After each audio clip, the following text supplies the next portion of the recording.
Welcome to the What to Read Next podcast. In this podcast, your host, Lori Amin, will interview published authors to chat about their work, journey to getting published, and their book recommendations. If you share a passion for books and always looking for your next read, then join us.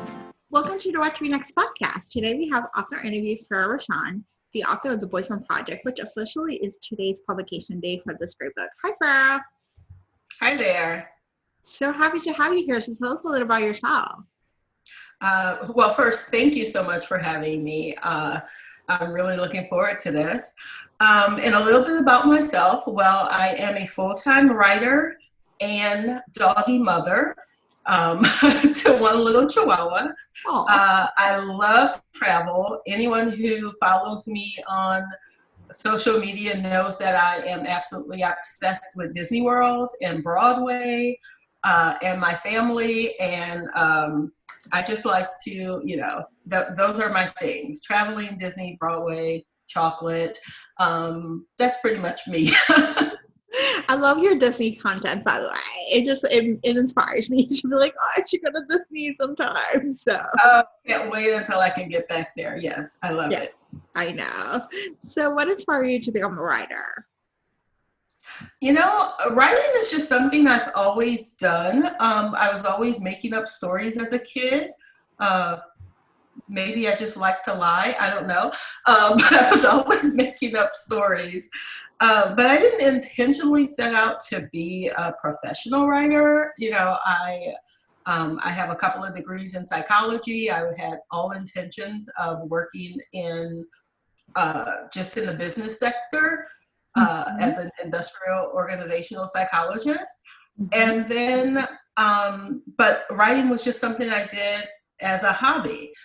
But my mom happened to find one of my old manuscripts because I hid it from people for a long time. And, she said, well, why aren't you doing this? And that was kind of the spark. I just, I thought, well, maybe I can. And it feels so long ago that, those aspirations about being a psychologist, because writing has just been my life for the last 20 years or so.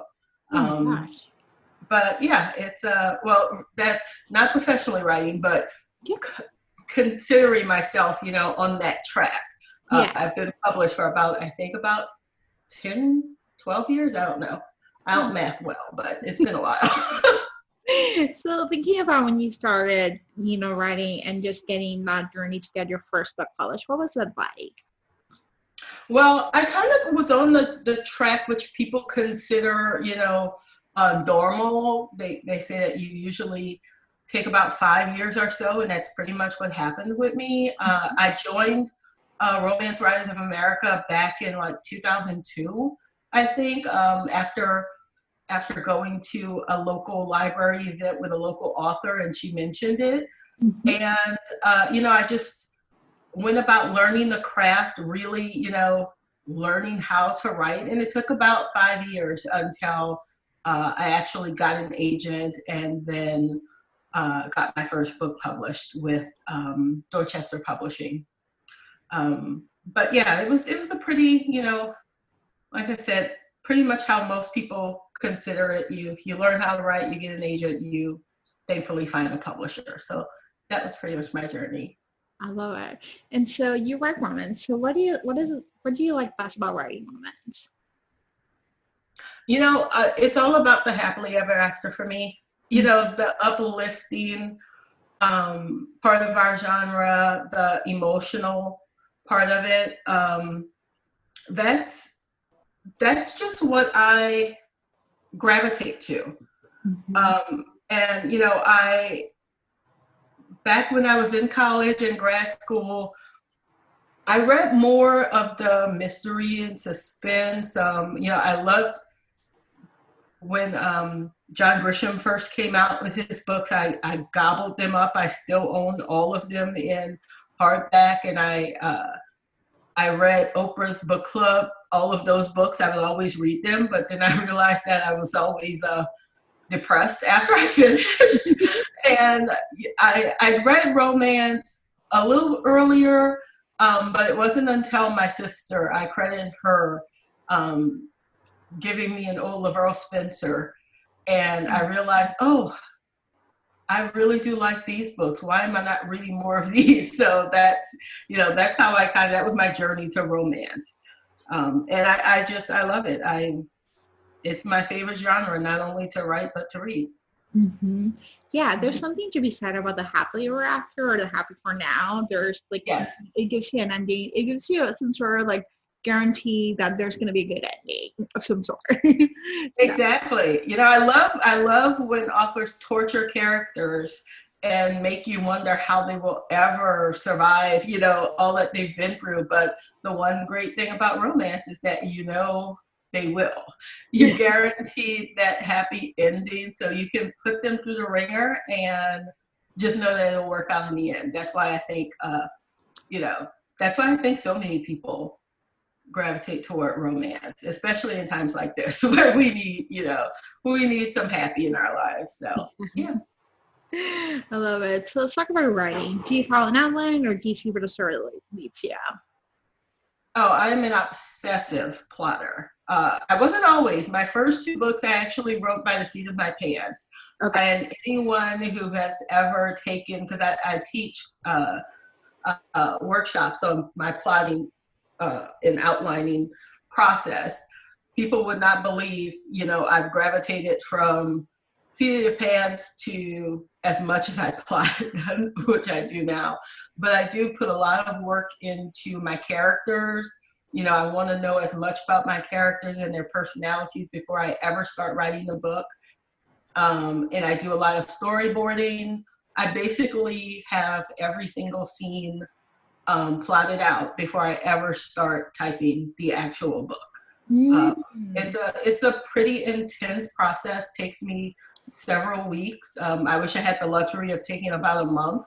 Unfortunately, with deadlines, I can't take that long to do it because I actually have to start writing. But yeah, I need that roadmap because I can easily go off and have to delete 2 or 3 chapters because my mind went somewhere else that really didn't fit with the book. So for me, plotting definitely works best. I love it. And so how do you organize yourself as a writer? How do you keep track of your ideas, inspirations, characters, or different tidbits in a series? Well, that has changed a lot over the years. I write a lot of series. That's most of my books tend to, be in series. And what works for me now is I do a lot of my writing in Scrivener. I don't know how many of your listeners, know what Scrivener is, but it's a fabulous software that allows you to organize everything. They call it the binder, where it's basically a binder that you can keep all these different parts of your novel. So I do, every book gets its own Scrivener file where I electronically put all of this information in there. But I recently discovered happy planners. I have some friends who are huge planner people. And I resisted for the longest time because I didn't need anything else that I could spend money on. But I discovered that Happy Planner really works with the way my mind works in organizing. So now every book also gets a Happy Planner, and I can physically, plan it based on the characters, the setting. Every section of the book has its own tab, and it just really helps with, like I said, the way my brain works and how I need things organized. I love the Happy Planner and my Scrivener file. So yeah. I love it. I love asking this question and always get inspired different ways to organize the chaos, because it's a lot of like you're brainstorming, you're coming up with ideas, and you have all these tidbits, and so each author has their own method to the madness. And I love asking this question for that reason, because I'm like, I've learned something new. Like, I didn't realize you use a Happy Planner as a way to organize your thoughts. That's a really great tip. Yeah, I love hearing other authors say it, because a lot of my planning, it's been tidbits that I've learned along the way from other authors. So I'm happy you asked this question too, because maybe I can find something to add to my arsenal. But I love that you can easily pull things out and put things back into the Happy Planner. It's just something about it that really works for me. and I have sticky notes everywhere. So I have some sections where I can just put sticky notes there so I don't lose that info. But yeah, it works. It works for me. That's awesome. So do you share your work along the way, or do you wait till it's completed for others to read? Well, that's another that's another thing with me. Usually, so I have a critique group that I've been with them. It's going on. No, it's 18 years. I've been with my critique group for 18 years now. Wow. And they usually get the first 3 chapters or the first 50 pages or so, just because I trust them. We've been together so long that I know which member is going to look for certain things, will tell me where the holes are. One of them is really good at getting rid of all of my extra fluff. She's a really good editor. So I do trust them to help me with the first part of the book into shape. But recently, I just moved to Grand Central forever. And for the first time, I've actually shared part of the book with my editor. Okay. In all of these years, 20 some odd traditionally published books, I had never shared such with my editor. I usually like to just turn Leah Hoshin-Smith so much because she did such a great job with The Boyfriend Project that I was actually happy to share the first 100 pages or so, with her, just to get her feedback. So it's changed, and I guess it really is a matter of trust. If you can trust someone with your work, it makes it easier to share. So yeah, I guess I share very little with very few people, but I am open to doing that.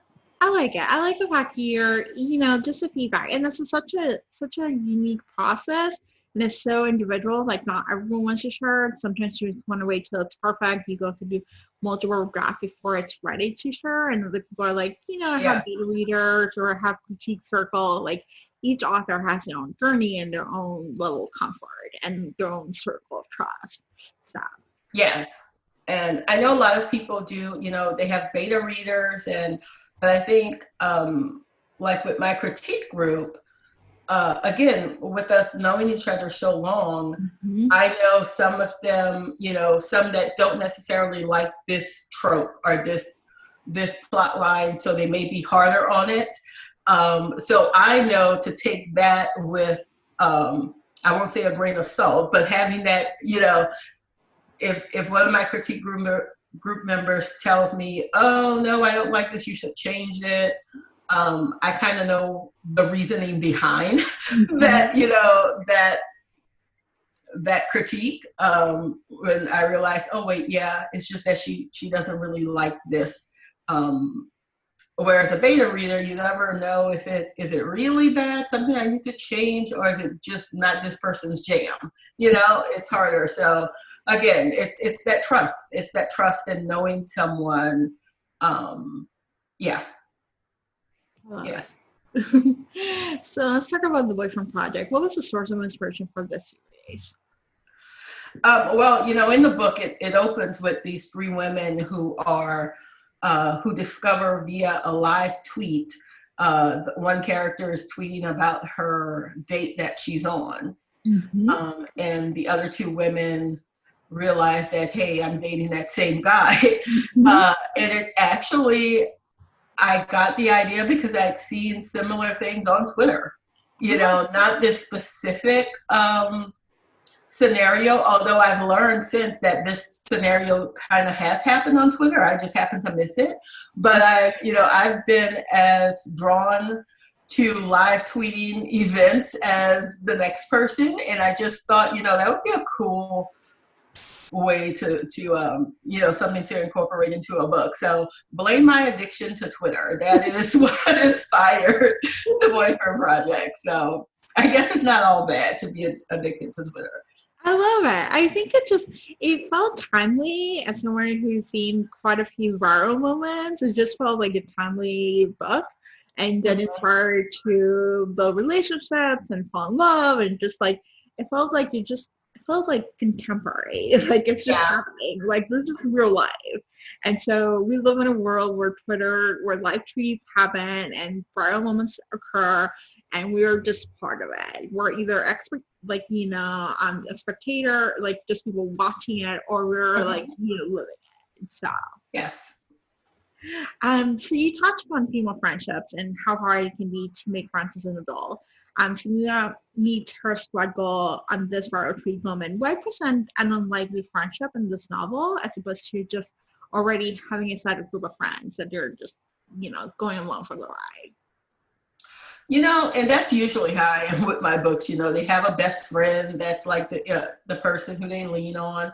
But for this book in particular, when I looked at the relationship between the three women, it could have gone one of two ways. Mm-hmm. They could have attacked each other, or they could have banded together. So of course, for me, it's about the female friendships. They will band together.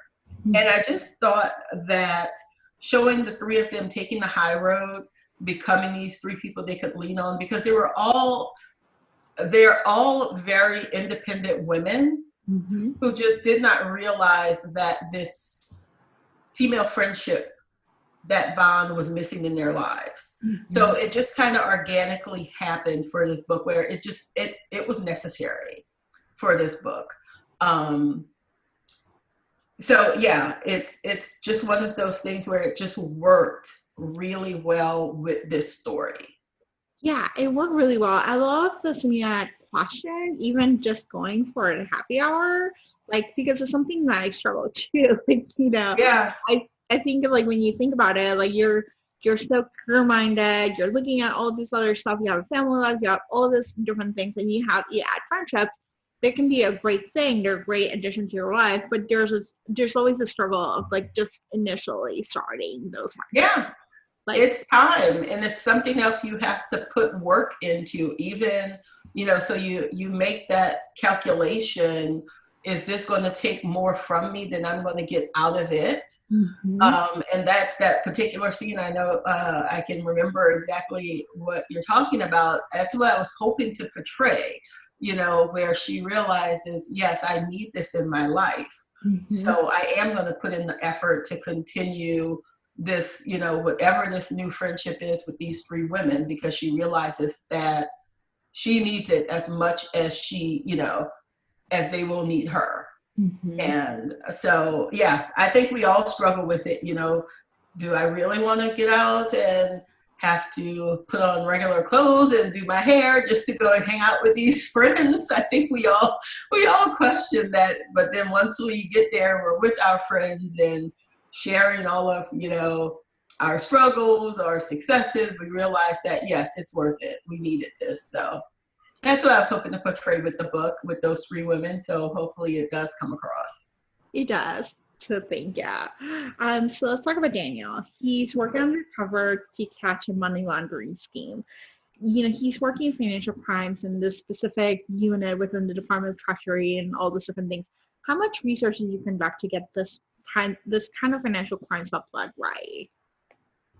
Well, it was a lot because, one reason I specifically chose FinCEN is the, their little acronym. Mm-hmm. One reason I chose it is because when I heard about it, I read it in an article somewhere, and it just, it sparked something, because I had no idea that the Treasury Department had its own, its own little undercover agents.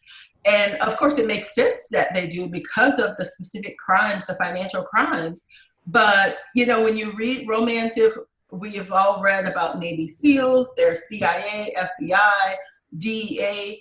This was one that I just never seen in a romance. So I thought, oh, look at this cool, they're very cool undercover people. So let's do this.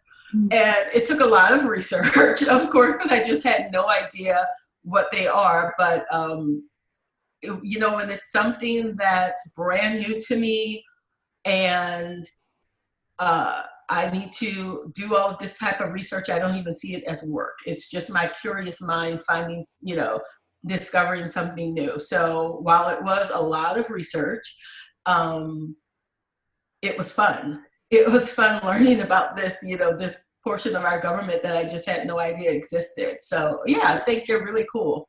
Very cool. It sounded so cool. Like you sounded as someone I actually work with back in my first job, I work at investigating Medicaid fraud, and that was something unique. And I was like, it reminded me of like that kind of jobs that are unique that you don't think about they exist, but then you realize like, oh, there is a problem on the library. There are operations. And then obviously somebody, in the government or another agency is gonna like investigate those crimes, and those are interesting things to look for. Like they're fun jobs to think about it. So. Yeah, and a lot of them they work with. That's why I have them working with the DEA agent, or I think I have Department of Homeland Security. They do work with other agencies a lot, but just the fact that they specifically look at financial crimes and they're very important to the national security of our country. And I was just fascinated by them. So yeah, that's why that Daniel is what he is. It was a fun job. So I have to admit that added a little more depth to this story. And it was just like, I love the subplot about it. It's like, who's laundering money? Like, how does this all tie together? Like, it made it, even though it's not romantic suspense, it just added a lot of like a subplot of suspense for it. Yes. That's cool. So let's talk about Sania. So Sania is killing it at work. Like she's basically just lead her team and all those different things. But she also has a strong, as a woman of color working tech, she feels the need to give back. And knowing that she's paving the way for other women of color to get tech jobs. Why was it so important to showcase this in this character, and also the ways her company helped her accomplish this goal? Yes. I included it because it's just so real for so many people. Mm-hmm. If, you can ask so many women of color, it doesn't even matter which industry they work in. I'm sure they felt that pressure, as an author, I felt that pressure, being afraid that if my book doesn't do well, that publishers could use it as incentive not to give the next author of color, a nice advance, or not to give them the same type of print run that they would give their other authors, just because they think that it's not going to do as well. And I know that in other industries, that's how a lot of my friends and family have also felt that way. So one of the reasons I included it in her character arc is just because it's real and it happens. And especially in, the tech industry, where there are so few women of color, especially those who are, like you say, killing it, really successful. There's no doubt in my mind that a person in that industry would not feel that pressure of needing to perform, be on her A game at all times, because she knows that she's being scrutinized more, and that it could affect those coming up behind her. Her success or lack thereof will affect others. So yeah, I could not write this book or this character without including this in some way. So it absolutely had to be in there. I love it. Yeah, I think it reflected, I'm Puerto Rican, so I realized, like, for me, like, a big part of it is like paving the way and giving back. Like, that's a big part of my identity, part of my culture. Absolutely. And so it just reminded me of, like, like, that's what we do. Yes. We don't question it, we don't think about it. I think what sparked me the most was how much the company was willing to give her to allow her to do it. Because so much of our time is spent on a side project or a side way. Like, you just giving it away for free. You just, along with all your other responsibilities. Like, this time, like, this company was able to reflect, say, we see that you're doing this, and we're willing to give you the backing for it, which actually was really nice. Well, that's part of the fictional part of my writing. I have not necessarily seen that in my own personal life, but I just thought, how cool would it be to have such a cool boss? You know, the boss in the book, the owner, he is actually one of my favorite characters in as a side character. Mhm. Um, if I were to create the ideal boss, he would be that, you know, just fun, and yeah, is open to helping his company do better. So yeah, that's why I put it in there, because I wrote the book and I wanted a really great boss. You know, Yeah, I think you got it. So great. the next couple questions are coming from our Patreon community. So I actually have a women's book club, and so a few of our readers, a few of our members have read your book early, so they had a couple questions for you. Awesome. So the first question is, because this book is set in a tech-heavy, environment, like there's a lot of jargon, there's a lot of like company culture. How much research did you conduct to get this part right? Well, it too required a lot of research, but I also happened to, about 10 years ago, I lived in Austin and I worked for a tech company. Oh, So a lot of that, you know, the very techie stuff you hear, the WiMAX, it's some of the other things that I have in there. The whole issue um, with the people stealing logins. I don't want to give too much away, but that actually is the company that I worked for, provided that type of service to a lot of companies in Latin America. So I had that knowledge from when I worked with my company back in Austin. Yet, you know, tech changes so rapidly that I realized, hey, there's probably a lot different, it's probably changed the way this is done now. So I found myself having to do just a ton of research just to make sure that I wasn't putting tech that was like, 10 years ago, tech, that some of it was still relevant. So it still required a lot of research, but thankfully I had a bit of, that example from my last job to go on. But yeah, there's so much about this book that just required lots of research, just even Austin itself.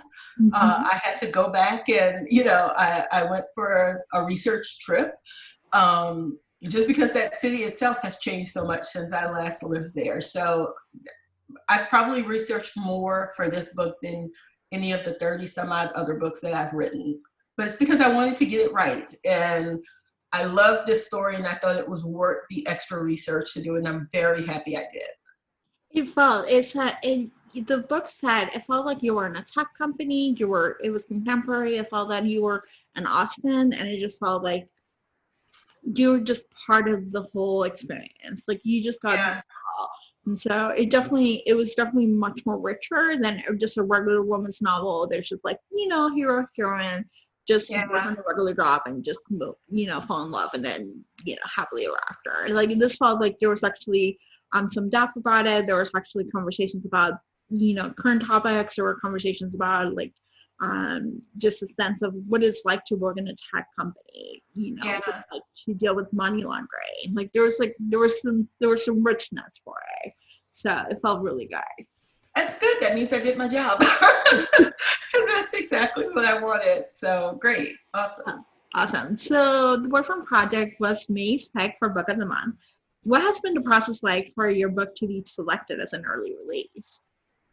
Well, I have no idea what went into Book of the Month selecting it. Yeah. I just screamed when they did, when I found out, because it has truly been amazing. Mm-hmm. And I'll be honest, I did not realize that Book of the Month was still as popular as it is. I remember my mom belonging, years ago. That's how she got all those Danielle Steele books that she has, but I didn't realize that, with ebooks and everything, I just thought that maybe that had fallen by the wayside, but no, it is so amazing how many people belong to it. My Instagram has been flooded with all of these gorgeous pictures of people, posing or taking these pictures with the book. It has been so much fun.